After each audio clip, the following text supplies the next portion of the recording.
I la tercera alerta és la probabilitat de que ens arribi un cas, i això depèn del nombre de casos que hi hagi a la Xina i del nombre de viatgers sortins de la Xina i arribant a Barcelona.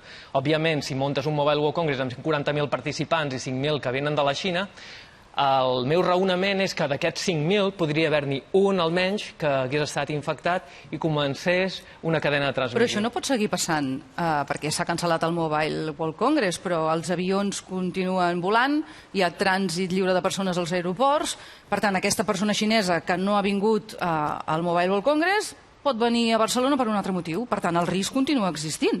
Sí, ens visiten uns 150.000 turistes xinesos tots els anys a Barcelona. I jo estava molt atent a Air China, que té 3 vols directes amb Pequín i 3 amb Shanghai, i sembla que no els han tancat, és a dir, continuen venint, i també per altres vies a través d'Europa.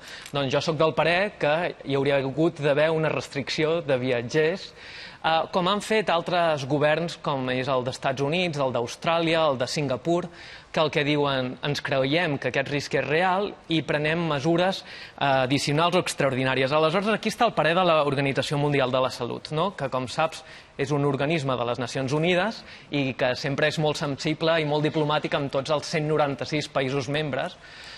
En qualsevol cas, l'Organització Mundial de la Salut es regeix per unes regulacions que diuen regulacions de salut internacional i quan es declara una epidèmia d'aquestes característiques comencen a posar en marxa unes mesures, que és el que han fet. La mesura màxima és la restricció de vols internacionals o de passatgers. Aquest seria el nivell més elevat. I ells sempre tenen molta por, tenen un historial de que mai els ha agradat arribar a aquest punt.